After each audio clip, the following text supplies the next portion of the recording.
Hi, this is Natalie Lander, voice of Kinsey, Tara Branford, Stargirl, and many others. You are listening to a W2Mnet podcast. You can visit W2Mnet.com for other podcasts about entertainment, video games, sports, and wrestling. Good evening, and welcome to the introductory episode of the Black Irish Podcast. I'm your host, Jason Teasley. That is going to be navigating this clusterfuck of a podcast that me and the voice you're about to hear, Erik Watkins, have concocted. So what's going on, Erik? How you doing?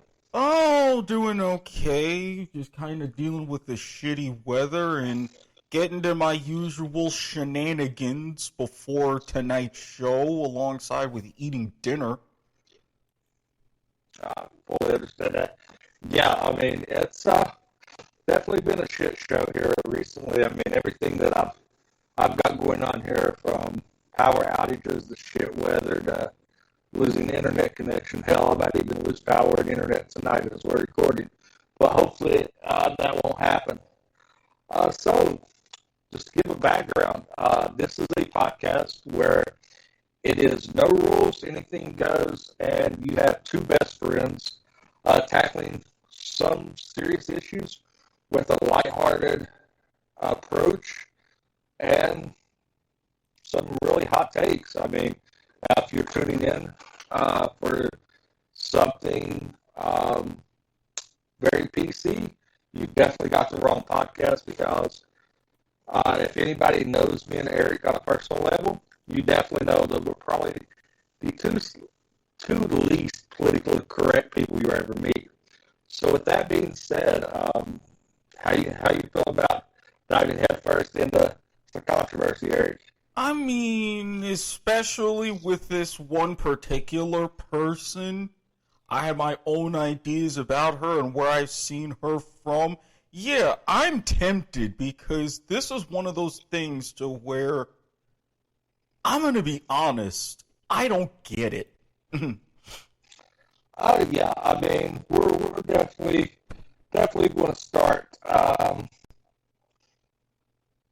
off on a very, very hot topic, especially one that's really relevant, and that's we're going to tackle Disney Plus and the Mandalorian. So if anybody's hiding under a rock and has not heard about what's going on with Disney Plus and the Mandalorian, Gina Carano has recently been fired due to her conservative opinions about things. And anybody knows me that knows that on a personal level knows that I'm a very conservative, supporting person. Erik, you kind of lean the other way, but it has never affected our friendship. So I want your take on this first. How do you feel about the whole cancel culture shit show that's occurring across the United States, as well as your take on why her firing and the reason behind it? All right. To go on cancel culture in general, I'm going to say this. I really don't like it. Now, I have probably a little bit of bias in that, because if you were to look at some of the things that I post, if you were to look at some of the things that I tweet and all of that, and really get all hyped up in this, I would be one of the first people to be canceled. Out and out. I'm also the kind of person that, especially in this, with Gina Carano and her job, do I always agree with her views? No. But do I let that stand in the way of enjoying like a performance? Saying that this is someone who, I don't have Disney Plus, don't really intend to get it because I have a few other streaming services, so I never watched The Mandalorian, but seeing her from the latest generation of American Gladiators, I had no problem with it. I mean, yeah, I get in some cases it is a bit of a bad look, especially with all the shit that happened on Parler and you don't always want to associate yourself with certain people, but if you can really separate that and still go ahead, put in work that I enjoy, okay. I mean, as much as I try with hopping on the ethical consumerism bandwagon, a lot of times it is way too much fucking work, and you miss out on a whole lot trying to be all this and that. So it's like, just why bother? Why bother? Oh yeah, I fully understand. Definitely agree with you. I'm definitely against the cancel culture take on things. I mean, I think the pussification of America has occurred, and the fact that one person can speak for millions. I think that is the problem going on in this country. I think that people need to have a little bit thicker skin and not be so butthurt over things. Yeah. You need to be able to disagree, have different opinions, and still be friends and not demand something. Because the problem I have with this is I'm totally against any Holocaust references. That's just my personal stance. Same here. But in this instance, I kind of seen. I kind of understood what was meant. Would I probably change how it was portrayed? Yes. But the fact that you also have on the flip side the total far left, also making the same kind of comparisons, but with no pushback, no repercussions. That's where I see the problem is. I think that there should be a standard across the board. If you're going to hold someone on one side of the fence to that standard, it needs to go both ways. That's my problem with cancel culture, is because a lot of people is do as I say, not as I do, which is totally wrong. But that's the America we're currently living in. Yeah, and I mean, I'm glad that you mentioned that, because I'll give you like one good example of everything that's going on now. For those, like, you have HBO, you have Real Time with Bill Maher. A lot of times very satirical. It's a very left-leaning political show. He donates to a lot of Democratic campaigns. And then you have on more towards the opposite end of the spectrum, Fox News, which leans much more towards a conservative, and they have that viewpoint. Do I see people getting mad at how Fox News has portrayed things over the recent years and looking and diving into all kinds of info about why Fox News is the way it is?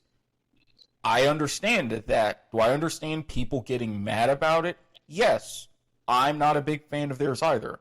But at the same time, I'm also not a big fan of Bill Maher. The way that he has things about certain religions and making fun of certain parts of woke culture, some of it I agree with, some of it I don't. Again, personal things. But I don't hear anybody taking any kind of big pot shots at him or trying to bring him down or saying all kinds of shit to HBO. So if you're going to do it to one network, rightfully, you should do it, like you said, across the board.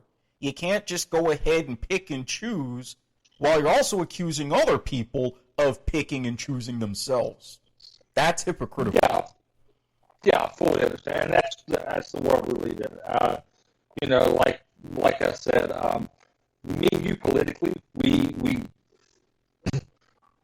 have two different stances, but we have that mutual understanding. Me and you said many discussions about our political views and how we see things and how we portray things.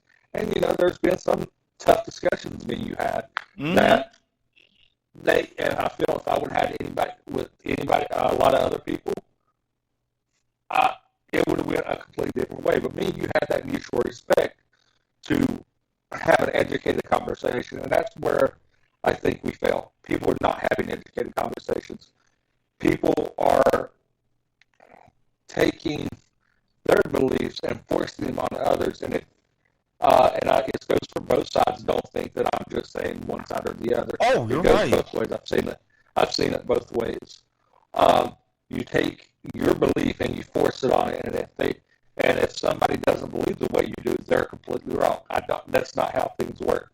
That's not how debate works. You have to have compromise. You have to be able to have those conversations, and especially those tough conversations, to have a common ground. Because if everybody agreed, this world would fucking suck.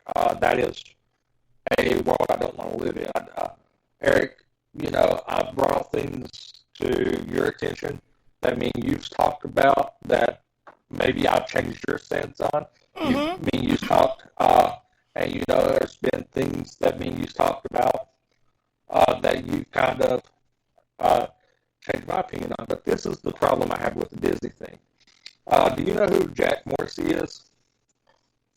That name rings a bit of a bell. Yeah, well, he's a big-time Disney producer. Okay. Credits including Beauty and the Beast and the Twilight franchise.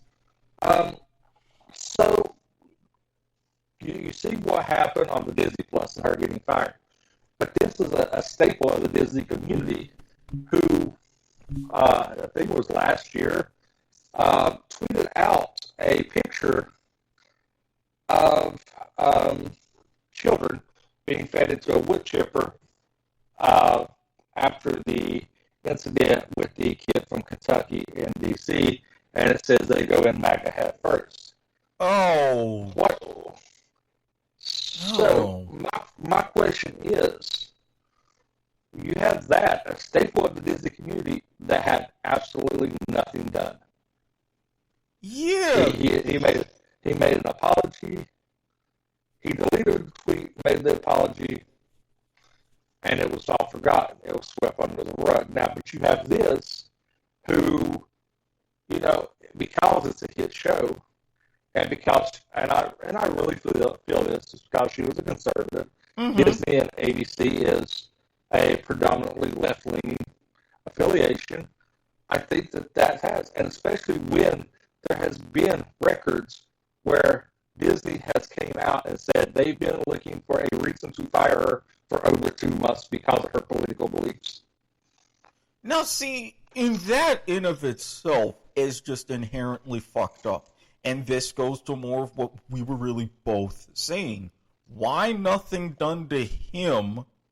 And I mean, if you think about it, is this really money-based? Did they put the calculus of, he's brought in more cash to the franchise and to the empire, we need to keep him, she's disposable, and we look even better? And let's be real, we've seen a lot of stuff in Disney's past go on to the early days and even Walt Disney himself. A lot of the shit that they did then, a lot of the cartoons, animations, dealing with stereotypes in movies, there's only a mild uproar about, how that doesn't fly now, but it's like, alright, you're getting rid of her for this, yet you're still running out and buying Disney Plus in droves despite all of that history? Bullshit. Yeah, and for anybody that stumbled across this, I'll give you guys a little insight about me and Erik. Maybe I should have done this at the top of the show. There's a reason why this is called Black Irish. It's because I'm Irish, Erik's black. That's exactly where it came from. We're pretty much the ebony and ivory of the W2M network.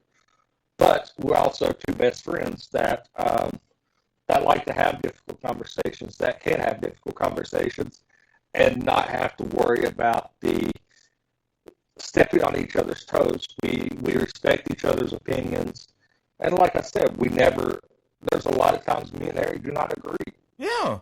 Case in point, if anybody wants, they could go to the W2M archives, look up the Let's Talk About It episodes of the kickoff, where me, Eric, and our co-host, our host of that show, Harry Brahurst, tackle some really, really heavy issues, and that's pretty much what spurred the whole idea of the Black Irish, because we could tackle things from a sports perspective, but sometimes we want to take our conversations that me and Eric have on a personal level and bring them out to other people that may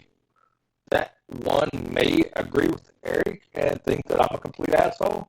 Some people may agree with me and think Eric's a complete asshole. But at the end of the day, Eric's one of my best friends. Like I said, we had a really tough and in-depth conversation about George Floyd. When everything that happened there, we had a discussion about Colin Kaepernick and my points, my opinions on that, as well as Harry and Eric's.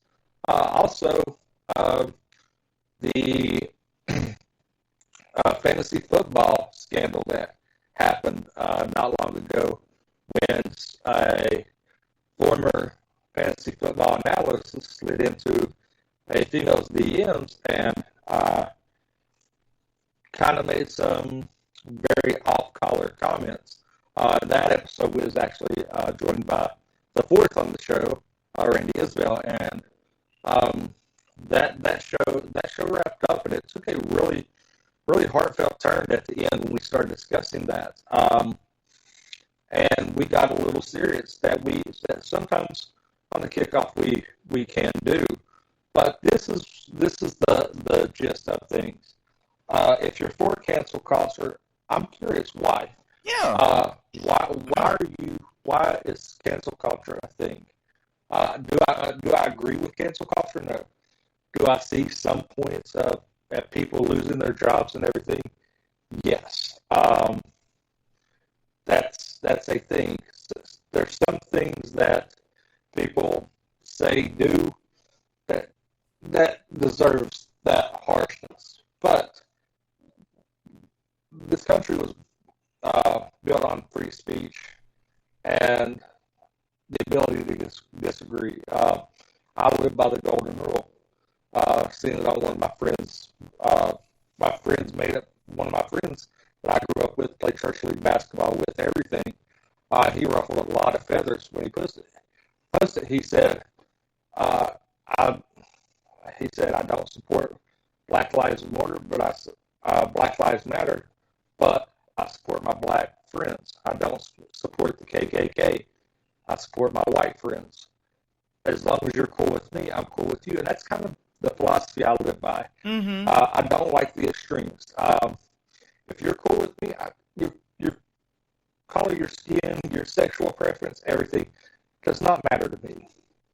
Be a good human. Exactly. And I mean, I've had friends all different colors, black, white, Asian, you name it. I've got people, friends, even family, all across the LGBTQIA plus spectrum. So I've got a lot of these tentacles in my personal life. And my thing is, if you're cool with me, like with Jason, I'm going to be cool with you.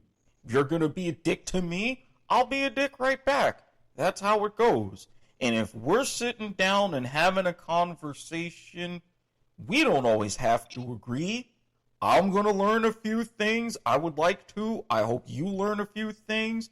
But another cornerstone of how this country was built on, thinking critically and thinking for yourself. Not just getting into all of these bubbles and everything that's self-contained. And why I hate, especially the current iterations on social media, because, let's face it, that's what they've devolved to.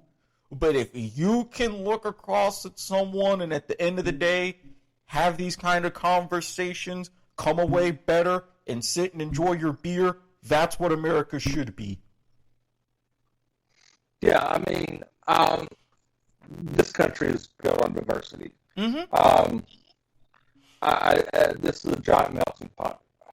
I've done ancestry tests. I'm English, Welsh, German, Irish.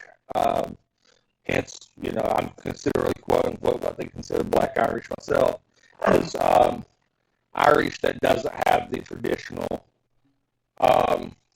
red hair, fair skin. I mean, I'm white as a sheet, but I'm so white I'm transparent. But the only like really red hair that I have is I have a red goatee, and that's it. I mean, growing up, I had kind of had strawberry blonde features in my hair, and I always had like a kind of like a chestnut brown tone when I got older. Now it's going bald and gray, but I've always had that hint of red in my hair. But predominantly, my goatee, my beard comes in fire red.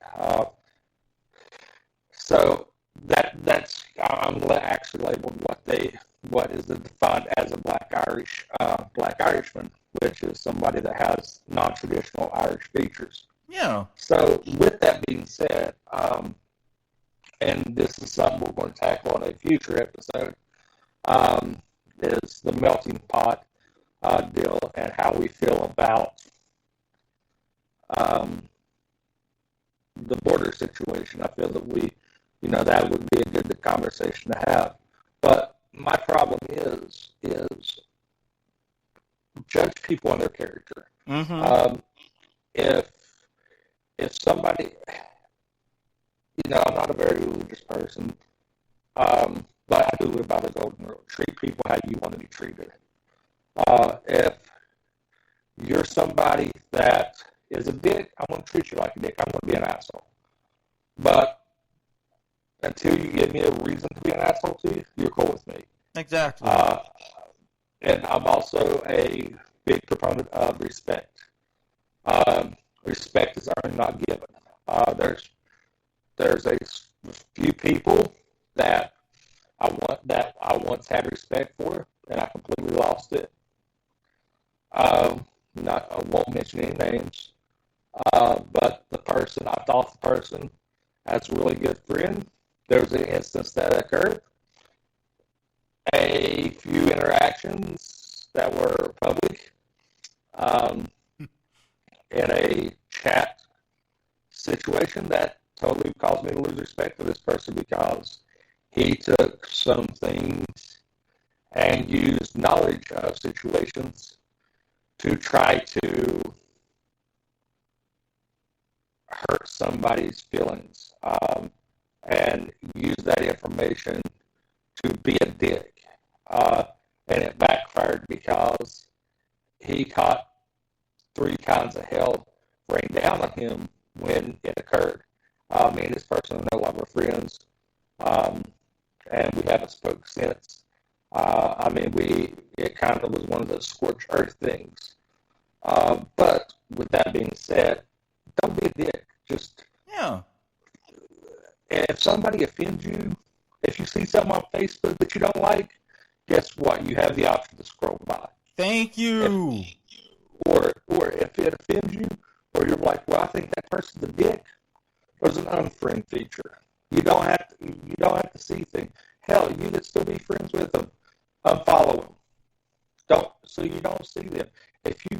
I don't think that skin color, political views,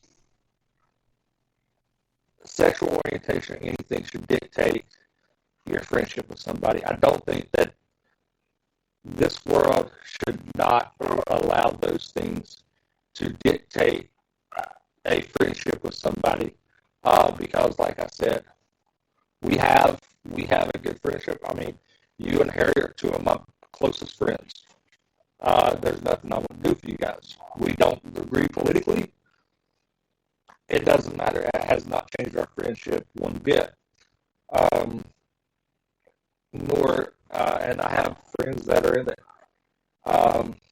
the non-binary community, and people say, well, you're homophobic. No, I have one rule about if somebody has same-sex orientation, I have one rule. That one rule is be cool with me. Don't make things weird in between us. If things aren't weird in between us, you know me well enough not to put me in that situation. I'm not going to put you in a situation that makes you feel awkward or like call you out. If you're in a situation that you don't feel comfortable with and you are being ridiculed or harassed, I don't care. I'll be there for you. If you're my friend, I'm going to be there. I'm going to have your back. Yeah. I've done it many a times. I don't care. It goes back to the don't be a dick. Be cool. Be cool with me. I'm cool with you. If something hurts your feelings, I suggest two things. Either one, toughen the fuck up, or scroll past it. You don't have to interact with everything you see.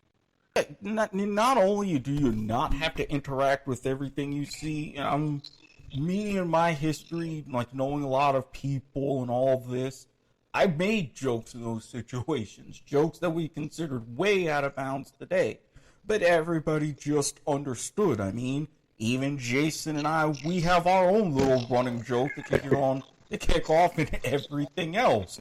People would look at us sideways about it, but the fact that he and I were such good friends that we understand it, we know where it's coming from. And the main thing is it okay to be offended by something? Yes. You don't have to always fire back. You can scroll past. You don't have to deal with it. You mentioned all kinds of ways. Unfriend, block, mute, whatever.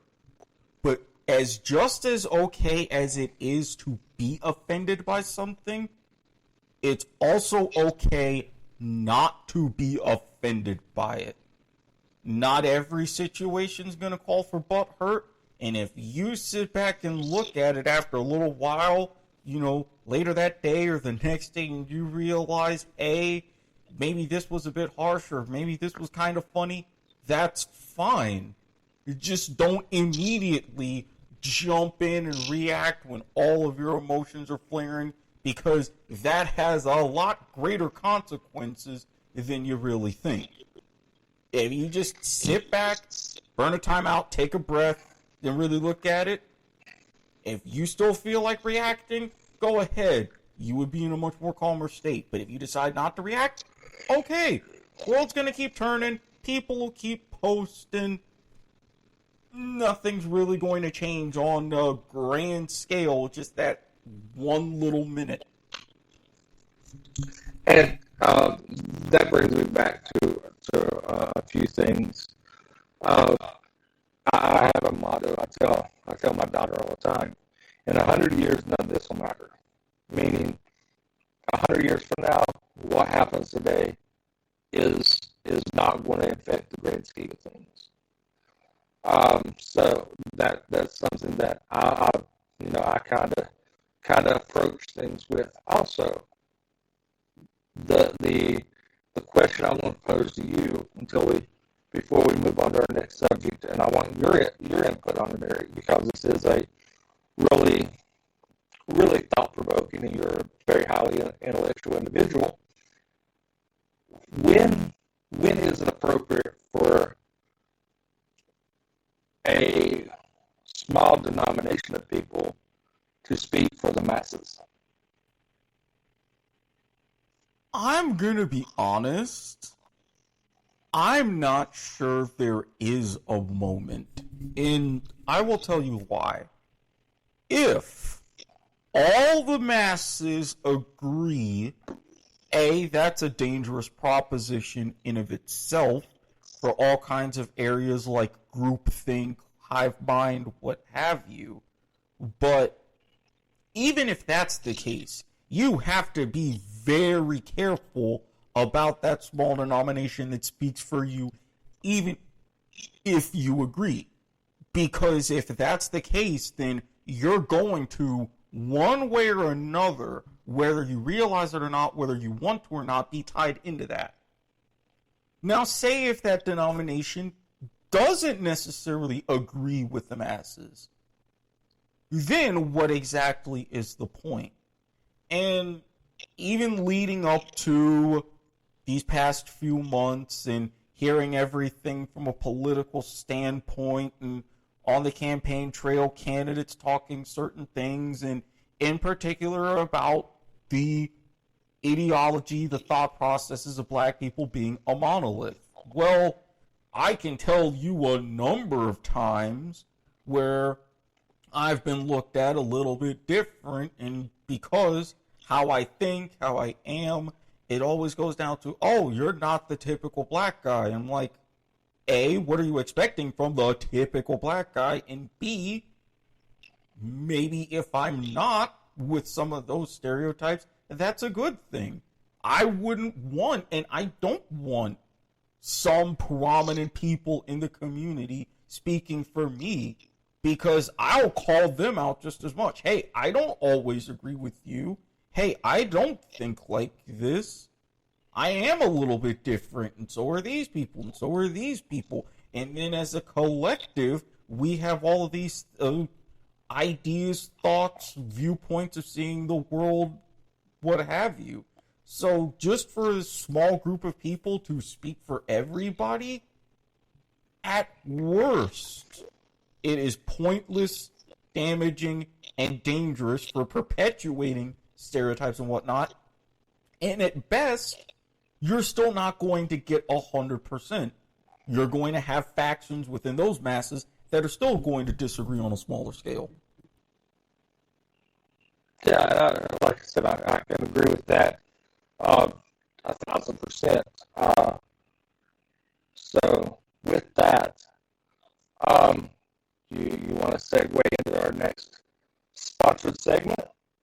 Absolutely. And just as a little quick thing, our first episode is brought to you by the fine people at Grammarly. Whenever I'm going on to post the episodes and get all the descriptions and everything, I have this nice little Grammarly software, even a browser extension in Chrome that says, hey, you may want to go ahead and look at these. You do a little spell check. Make sure you got your commas in the right places. Get the proper vernacular and grammar. And oh, by the way, a little bit of an extra feature saying, hey, do you want this to come across as neutral, entertaining, fun, what have you? This is a general idea, so that way you can spruce it up. It actually helps for, well, I'm going to say this, some of my tweets. Tweets on one of my accounts, I leave Grammarly out of it for, reasons, but overall, very good to have. I used it on my old job. I mean, Jason, have you been working with Grammarly at all? Actually, yeah, I use Grammarly on a regular basis for my job. Sometimes just great. Have kind of a networking type thing that I need to do for my work, and Grammarly steps in and helps me compose those emails to make them sound more professional and get my point across when maybe I'm not using the correct vernacular on what I want to say. It always gives you, the best insights and the best way to express yourself when sometimes you have that writer's block and you don't know how to say what you want to say and convey it into a professional manner. Exactly. In between the browser or even their online text editor or even their writing app, if you want to go ahead and make sure everything is fine before you send that email or write that report, you put it into the app, it finds the errors, it corrects them, and we're not just talking one or two misspellings, we're talking hundreds of complex writing errors, some of which I was discovering I didn't even know about, but it made my life a whole lot easier. And the best news, you want to get it right now? You can get it absolutely free. Just go to getgrammarly.com/W2M network, follow the instructions, and it'll be yours. That site again, getgrammarly.com/W2M network. All right. So now, since we tackled the tough portion of Black Irish, let's turn it over to take a little bit more of a lighthearted approach as we wrap everything up. Yesterday was Valentine's Day, Erik. So you said that you had something you wanted to tackle on that front. Yeah. Now, for everybody who is thinking about me and thinking, oh, Valentine's Day is just a scam made by the man to sell cards, chocolates, all of that, I'm not going to be screaming that full throat. Do I see the commercialization of it? Yes. But just like the commercialization of every holiday, be it religious or what have you. But at the same time, let's be realistic. For everybody that acknowledges both Valentine's Day and Steak and a Blowjob Day, what about the people like me that get neither one? I mean, come on. I'm in my 30s, mid-30s. I got a birthday in a few months, and it dawned on me while just standing in my kitchen 2:30 in the morning making soup and a sandwich and heating up 4 Pop-Tarts, empathizing with Stu Pickles on the episode of Rugrats where he's making pudding in his kitchen when Angelica breaks her leg. I'm like, is this really it? Is this the phase that I'm at in my life? Standing here, gonna get drunk or try to, no Valentine, never had one. And it's like, for all the people who have things like Singles Awareness Day and all this and that, are we really paying attention and helping out to all the single people, men, women, what have you out there? Or is it just, ooh, let's cater to all of these couples and finding someone and yada, yada, yada? It's like, come on. Just come on. Think about it a little bit more. Yeah, I mean, I'm totally against Valentine's Day. Of course, I'm married, so that's a whole different thing. But there is more out there, man. I mean, met my wife. Me and Amber's been together almost 5 years now. So I met my wife when I was 37 years old. Became a grown dad within that. I tell people the story of me and Amber was we was basically set up on a blind date through a mutual friend who Amber worked with, who was and just so happened to at the time was dating one of my good friends. And she just made the offhanded comment, I've got the perfect girl that I think you should meet. At the time, I was coming out of a really fucked up engagement where I was cheated on, and I was kind of a male whore.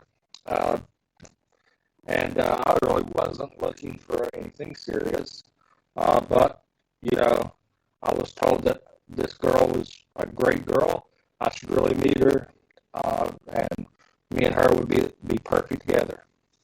Fast forward, we met. Father's Day, officially met. We talked a little bit via Facebook and everything. Officially met on Father's Day of 2016. And I was nervous because I get a text about 10 minutes before she's supposed to meet me that she had to bring her daughter, which is now my daughter, with her because the babysitter fell through. So, I mean, Valentine's Day is a commercialized holiday, but if you look at it, every holiday is a commercialized holiday. So, I mean, you need to look at it. If you're going to say that about one holiday, shit, Arbor Day is a fucking commercialized holiday. If it's on a calendar, they're making money off of it somehow. Some corporation somewhere is making money off of it. But yeah, me and Amber, we met in June. We moved into each other in October. Got married the following August, and we've been together since. So, for those people out there such as you are, don't give up. Sometimes things just take a little longer than what you expect. And trust me, I know your shenanigans. So I'm sure that, know you as well as I do. Being tied down is the only thing you like. Things you like as long as there's a safe word included. And to be fair, even then, I'm the one that's doing the tying in those situations. I'm not entirely objected to being tied down, but boy, hell, there's a lot that has to come together and the stars for align to that. And I mean, I know me individually, I guess if I had my man-whore phase earlier in life, it wouldn't be as much of a problem. And if my shenanigans weren't as expensive as they were, if I could get some of those to where I could partake for free, that would also be easier. But it's just, those are things that have been kind of brewing in my head a little bit. It's like, between that and, I guess, always seeming to attract kind of the crazy ones one way or another. Just had a situation with the girl that I told you about on Snapchat who was flat out obsessed, even though the first things I said was, hey, if anything happens, it's casual. But then all of a sudden, if she doesn't hear what she wants to hear, bam, she's moving on to the next guy. Dodged a bullet there. And, geez, thinking back to those who would even be considered girlfriends or who I dated, my first ex I met on OkCupid. I'm actually set to marry her and her fiance, who happens to be another good friend of mine. They met at a house party I had a few years ago. Take that for what it's worth.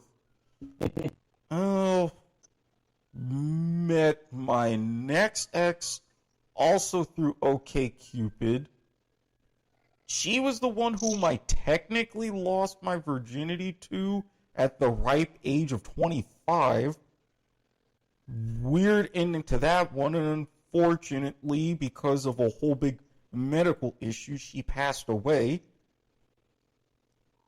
Next girl that I met after that, she also had different medical issues and mental issues a bit, now that I think about it. She moved away, and I haven't heard from her in like 5 years. So, yeah, it's one of those. It's like, why do I attract the crazies, yet all the other ones who aren't, I still have awesome friendships with, if that makes any sense. Yeah, I mean, damn, man.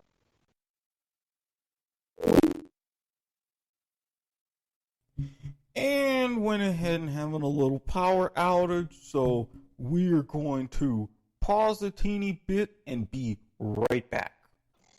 And just as I say that, we're back. Yeah, weather craziness here. Where I'm at is we're trying to, of course, get flashed on us. So, I mean, yeah, I mean, pretty much, I mean, we have the whole commercialization of Valentines. Just like I said, man, it's one of those things that, you know, you just got to roll with. Valentine's Day is definitely a commercial holiday, and it definitely is something that, you know, that we should take into account, and especially since me and you have vastly different experiences with it. Mm-hmm. But, I mean, that pretty much wraps everything up on my end. I mean, nice little cut dry episode to get our feet wet. Definitely opened up a lot of doors for future conversations. So with that being said, where can everybody find you, Erik? You can find me, as always, on Twitter, at SquidSportsHead for my main account. Going to be still doing some different live tweeting now that some of my favorite leagues are coming back up. But you can also, if not there, you listen to my dulcet tones.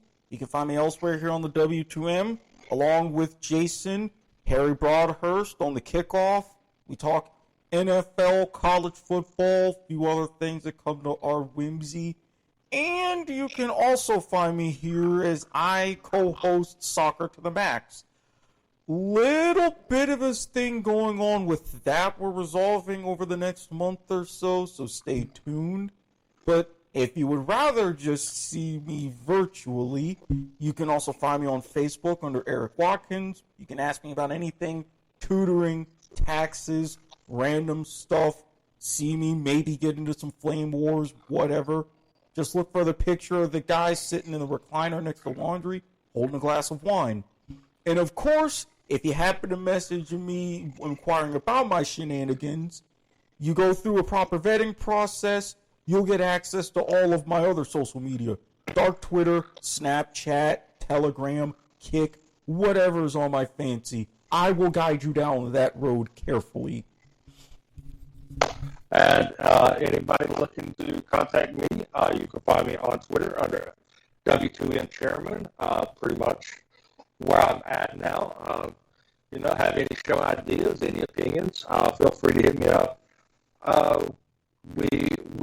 I'm not going to use the Harry trope and tell you where to send all hate mail.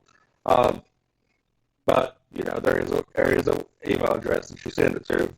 Maybe we'll sneak that into under future episode. But it's been real, Erik. Pretty good first episode. I think we tackled a really a solid topic to get us our feet wet. So with that being said, see you guys next time. Long may it continue, and we'll see you next time.